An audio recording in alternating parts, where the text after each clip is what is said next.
Grand Matin Sud Radio, la vérité en face, Jacques Cardoz. Comment faire face à la canicule ? Ne soyons pas déclinistes et défaitistes, étudions les possibilités d'adaptation. Il y en a. Nous sommes avec un spécialiste des forêts qui nous dira que l'on peut faire mieux et mieux s'adapter pour éviter que nos forêts brûlent comme aujourd'hui.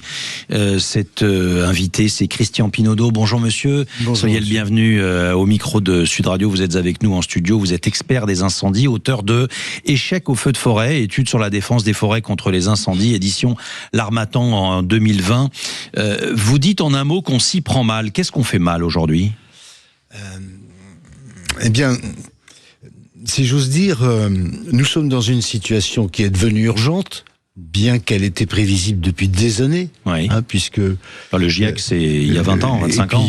Sur l'augmentation et l'extension des risques incendies de feux de forêt... le dernier rapport là-dessus date de 2010, c'est le rapport Chatry auquel j'ai participé à l'époque et qui annonçait de manière très précise tous les départements qui petit à petit seraient gagnés par ce risque incendie de forêt. Donc tout ça a été prévu et prévisible.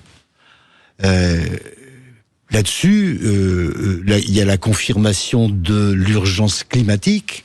Or, ce que l'on voit aujourd'hui encore, et je le dis calmement, mais j'aurais des raisons d'être très énervé, puisque ça doit faire 30 ans que je le dis, oui. On voit que les procédures ne changent absolument pas. Lesquelles ? C'est-à-dire que l'administration fonctionne comme si c'était hier. Voilà. Toutes mais les plus nouvelles... précisément, concrètement. Alors concrètement, si vous voulez, je prends les obligations légales de débroussaillement. Oui. Il y a une procédure qui remonte à 1985. Il y a une loi d'urgence qui a été prise en urgence en 2023 après les grands incendies de 2022. On pouvait s'attendre peut-être à ce que l'administration modifie ses procédures. Ouais. Eh ben pas du tout. Là, donc, loi été 2023. À quoi assiste-t-on ? Eh bien, il y a une réunion interministérielle pour que les services centraux se mettent d'accord sur les conditions de mise en œuvre de ces obligations légales de débroussaillement, comme si elles venaient de sortir, alors qu'on connaît ça depuis des décennies déjà. Bon, là, il faut plusieurs mois avant qu'ils se mettent d'accord, parce qu'ils sont jamais d'accord entre les services. Au-delà du débroussaillement, qu'est-ce qu'il y a d'autre comme point Attendez, c'est important. Allez. Je finis ce que j'ai à dire. Je vais aller vite. Après, ça descend chez le préfet. Là, c'est pareil, on recommence, parce qu'il faut réunir tous les services compétents. Et avant que ça atterrisse dans la commune, autour du camping X ou du lotissement Y, eh bien, nous sommes en 2026, n'est-ce pas ? Depuis la loi de 2023, on a même eu une ministre, Madame Pannier-Runacher, qui a reporté l'application des obligations légales, parce qu'on est quand même des spécialistes. Il y a des obligations légales, mais elles ne sont toujours pas applicables. Dans le cadre d'une loi d'urgence. Elle les a rapportées de avril 2025 à septembre 2025. Et nous sommes en 2026, il y a peut-être 10 plans de débroussaillement qui ont été validés. On est dans l'absurdie totale. C'est l'absurdie totale. Ça me rappelle l'histoire des masques pendant le Covid. Vous allez nous donner beaucoup d'autres exemples, mais vous le savez, sur Sud Radio, on est avec des auditeurs qui vivent ces problématiques-là au quotidien. Et justement, on est avec Paul qui est agriculteur et qui considère, comme vous, qu'il n'y a pas de politique réelle pour se prémunir des incendies. Vous êtes à Razimé, Paul. Soyez le bienvenu sur l'antenne de Sud Radio, on vous écoute. Bonjour Jacques, bonjour Emmanuel, bonjour votre invité, bonjour aux auditeurs. Moi je pense qu'il n'y a pas de politique parce que c'est pas, comment dirais-je, les incendies, on réagit quand il y a le feu, c'est trop tard, c'est pas quand on se noie qu'il faut apprendre à nager, Il fallait réagir avant. On a un problème, c'est-à-dire qu'il y a beaucoup de déprises agricoles, de cultures qui sont devenues plus rémunératrices pour les agriculteurs, donc ils ont arrêté, notamment la vigne, les vergers. Donc on voit qu'il y a des ronces, il y a des taillis, et ça donc ça fait du carburant que de l'été. Cet hiver, on a eu des crues énormes. Pourquoi on ne stocke pas de l'eau à proximité des forêts pour permettre justement d'éteindre les incendies plus rapidement ? Il y a eu un incendie en Lot-et-Garonne, là, vers Boussef et autres, c'est la limite entre le Lot-et-Garonne et les Landes, et le Gers. Les agriculteurs ont pris leur tonne à eau, leur tonne à lisier, sont allés aider les pompiers. Est-ce que c'est normal aujourd'hui que les sapeurs-pompiers, ce sont en grande majorité des sapeurs-pompiers volontaires ? Est-ce qu'il ne faut pas faire autre chose? Est-ce qu'il ne faut pas vraiment faire des corps de sapeurs-pompiers spécialisés dans les incendies avec du matériel spécifique? Est-ce qu'il ne faut pas mobiliser les gens qui sont RSA qu'on paye à ne rien foutre? Est-ce qu'il ne faut pas les mobiliser pour aller débroussailler? Parce qu'à un moment donné, il va falloir que l'État s'y mette. Parce qu'on manque toujours de moyens. Mais moi, les moyens, ils y sont. C'est une question de volonté politique. Les moyens, il faut les orienter. Et je pense que si on est vraiment intelligent, on peut faire beaucoup plus de prévention. Dès qu'un incendie démarre, il faut pouvoir le sinistrer très rapidement. Pas le laisser parcourir des... Voilà. Les Canadair, il y en avait en commande. Apparemment, il y a eu des réductions budgétaires sous pendant que M. Attal était Premier ministre. Il y a eu des commandes annulées. Bon, mais c'est pas normal, quoi. À un moment donné, il n'y a plus de bon sens. Vous posez beaucoup de questions très très intéressantes. Merci Paul d'être intervenu sur l'antenne de Sud Radio, et on est avec notre spécialiste Christian Pinaudot, expert des incendies, auteur de Échec au feu de forêt aux éditions L'Harmattan. Alors commençons point par point par tout ce que vient de nous dire notre agriculteur, parce que c'est quand même passionnant. On fait exactement l'inverse de ce qu'il faut faire. D'abord commençons par les vignes et les vergers. S'il y en a plus et qu'on se retrouve avec une végétation qu'on ne souhaite pas et qui est peut-être plus favorable à la propagation des incendies. C'est évident. Donc là, si vous voulez, on est dans le cadre de l'aménagement préventif des massifs forestiers, et il est évident que les aires agricoles, enfin les surfaces agricoles, servent de pare-feu quand c'est bien aménagé. Bon, tout ça rentre dans ce que j'appelle, en termes de prévention, la logique de massif. Donc on devrait, on a classé les départements à haut risque, avec les forêts à haut risque. Donc on devrait en priorité dans ces départements-là, massif par massif, organiser la prévention. Alors vous avez deux types de prévention, ce qu'on appelle la prévention réduction, c'est-à-dire qu'on réduit le risque, et là, ce que l'agriculteur désignait, on est dedans, c'est-à-dire qu'il faut faire des pistes, des points d'eau tous les 500 mètres, et s'organiser en fonction de pare-feu. Ça, on le sait depuis 25-30 ans. Mais on le sait depuis toujours. Alors, pourquoi on le fait pas? Techniquement, on sait tout faire, et on sait ce qu'il faut faire. Pourquoi on le fait pas? Ça, c'est la bonne question. Dans le sud-ouest, à l'échelle du massif des Landes de Gascogne, ça se fait parce que ça a été déclaré obligatoire après la Seconde Guerre mondiale, en 1945. Dans toutes les communes, il y a une association de DFCI, Défense des forêts contre l'incendie, et tous les propriétaires forestiers sont engagés dedans et payent une cotisation pour aménager la forêt contre les risques d'incendie. Et vous avez Pourquoi on ne multiplie pas cet exemple partout sur le territoire? Parce que la menace, elle est partout maintenant. Eh bien, ça fait à peu près 30 ans que je propose ça. Mais le problème au niveau de l'administration, c'est que vous n'avez jamais affaire aux mêmes interlocuteurs. D'abord parce qu'ils changent de service.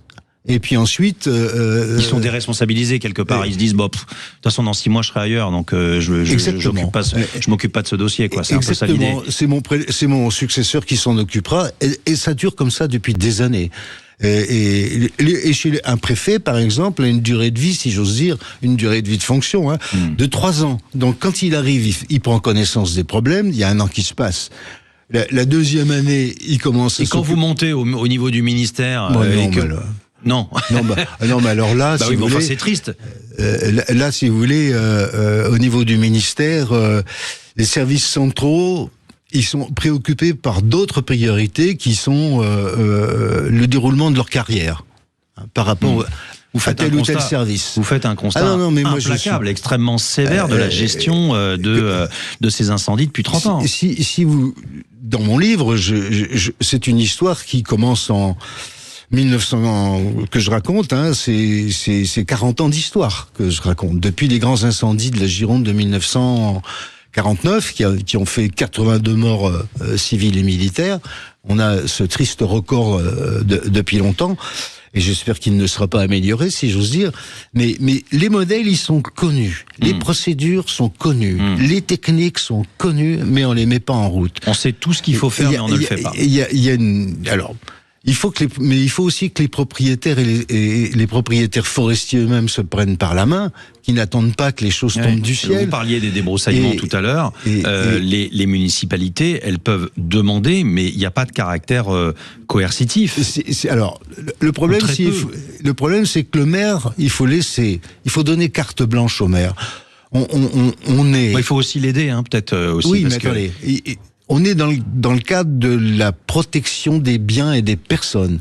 Donc on est au milieu de problèmes de sécurité et de protection. Ça, si c'est pas urgent, je sais pas ce qui est urgent.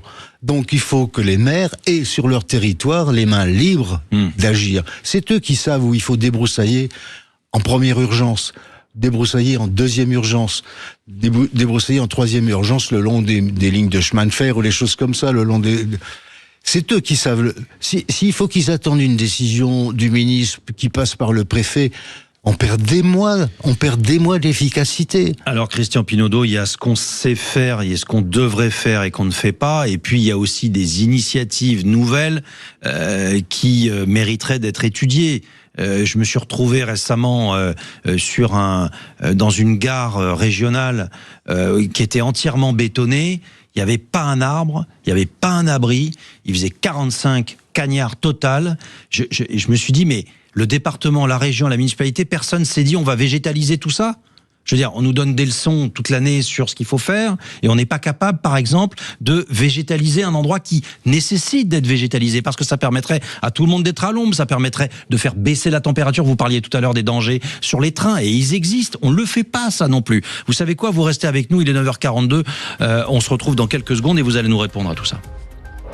Le Grand Matin Sud Radio, la vérité en face, Jacques Cardoz. Dans la vérité en face, les incendies plus intenses et plus dangereux, toujours plus dangereux. Près de 10 000 hectares brûlés en 8 jours. La France peut-elle s'améliorer? Dans la vérité en face, on se pose la question de savoir si on peut améliorer tout cela. Eh bien oui, nous dit Christian Pinaudot, notre expert des incendies, auteur de Échec au feu de forêt aux éditions L'Harmattan. Le problème, c'est qu'on s'y prend mal. Vous nous le disiez, Christian Pinaudot, juste avant la pause. Je posais la question de la végétalisation du béton et on va venir à la problématique des pyromanes dans un instant et de la judiciarisation aussi de tout ça. La végétalisation du béton, je dis ça comme ça, mais c'est en fait tous ces lieux où on pourrait faire baisser la température où on ne le fait pas. Est-ce que ça aussi, c'est par manque de courage et par paresse politique? Il y a un peu de tout ça, si j'ose dire. Et puis, il y a le manque d'anticipation. Et ça, c'est une faute. Vu d'aujourd'hui, c'est une faute. L'exemple que vous citiez de cette gare, il est probablement qu'entre le moment où les plans de l'architecture ont été acceptés et la réalisation de la gare, il a dû se passer une bonne dizaine d'années. En plus, c'est une réalisation récente. Hein. Et oui, mais probablement que la décision... Oui, quand je dis récente, oui, vous avez raison, ça prend 10 ans. Et donc, l'idée de la végétalisation... oui, elle n'était pas dans la tête à ce moment-là. Elle n'était pas dans la tête à ce moment-là. Donc, comme disait un de vos auditeurs, on réagit. Oui. On n'anticipe pas et on n'agit pas. Et ça, c'est une faute fondamentale parce que la prévention, justement, par définition... c'est de l'anticipation. Alors pour faire en sorte que les consciences évoluent aussi, vous dites, vous, qu'il faut aller plus fort, il faut taper plus fort les responsables des incendies. Alors je crois qu'aujourd'hui la peine, elle peut monter à 150 000 € quand même.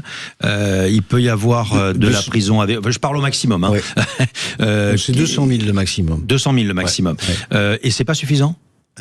Alors, si c'est suffisant, mais on n'en parle pas assez. Alors d'abord, je voudrais dire que si personne ne met le feu, il n'y a pas de feu. Alors, on rappelle que c'est 90% origine humaine. Hein 98, allez. D'accord. Hein parce que involontaire ou volontaire. Voilà, la seule cause de feu naturel, c'est la foudre.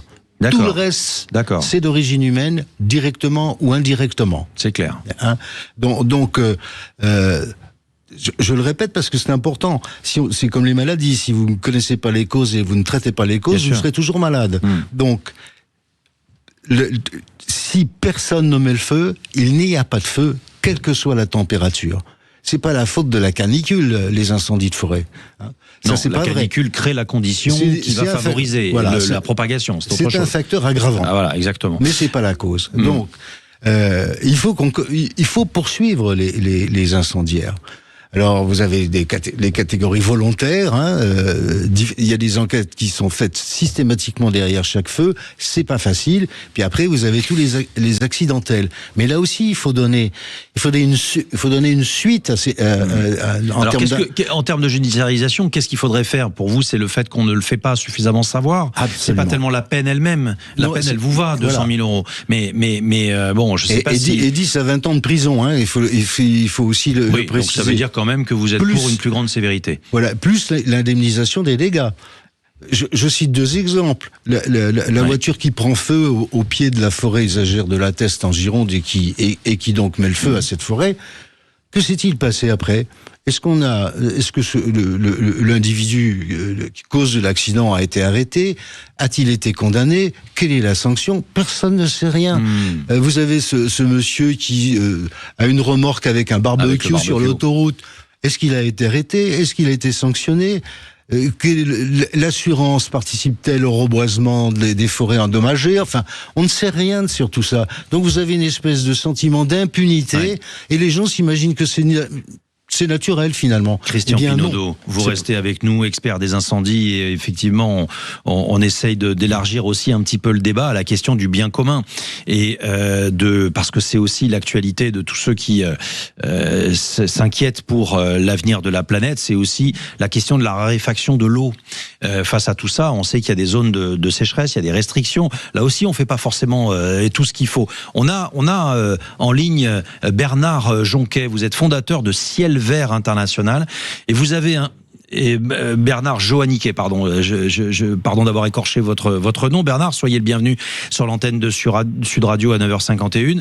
Vous nous dites, vous êtes fondateur de Ciel Vert International, vous nous dites que vous avez inventé un système qui permet aujourd'hui de laver des voitures sans eau. Voilà une idée intéressante. Voilà la preuve qu'on peut aussi faire de l'écologie positive. Bonjour Bernard, racontez-nous votre initiative. Oui, bonjour. Alors en fait, la problématique du stress hydrique, nous avons fait des études qui sont très très simples. 49 pays dans le monde actuellement sont en stress hydrique maximal. 75% de la population mondiale dans les 5 à 10 ans. Donc c'est effectivement un problème qu'il faut traiter. Nous sommes fabricants de nettoyants industriels depuis des décennies et avons décidé de mettre au point ce fameux produit à sec qui permet effectivement de traiter tout ce qui touche au transport, c'est-à-dire tout le matériel roulant, flottant, volant, et qui permet par exemple pour une voiture, pour un véhicule, d'utiliser un produit qui n'utilise pas une goutte d'eau. Est-ce que, par exemple, vous travaillez sur la question des trains et des voies ferroviaires ? Est-ce que ça fait partie de vos compétences, là aussi ? Alors, ça fait partie des tests qui vont se réaliser au fur et à mesure du projet.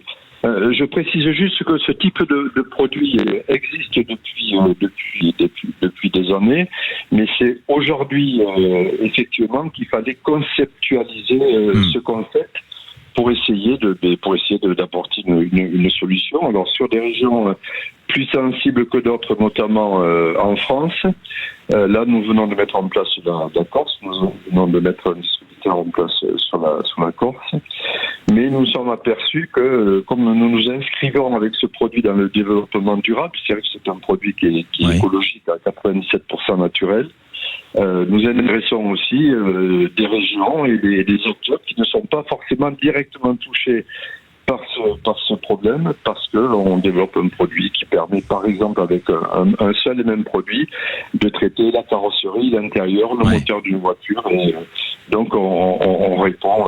La seule eau utilisée, celle qui est utilisée pour uniquement rincer la microfibre que l'on utilise pour laver la voiture. C'est intéressant. Merci beaucoup, Bernard Joanniquet, fondateur de Ciel Vert International, d'avoir témoigné sur l'antenne de Sud Radio et de nous avoir parlé de cette initiative qui montre que, en matière d'écologie, il ne faut pas être défaitiste.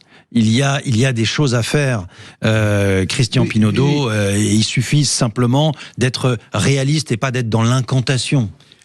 C'est pour ça que je reviens à mon propos liminaire, si vous voulez. Il faut que les systèmes aujourd'hui, compte tenu de l'urgence, soient obligatoires. C'est fini de discuter avec 40 personnes autour d'une table. On sait très bien d'ailleurs que si on veut enterrer un sujet, il suffit de réunir 40 personnes. C'est clair. Donc il faut rendre les dispositifs obligatoires, comme ça a été fait dans le Sud-Ouest que j'évoquais. Tous les propriétaires forestiers participent à l'association des FCI. Le maire évidemment en priorité et on commence à travailler.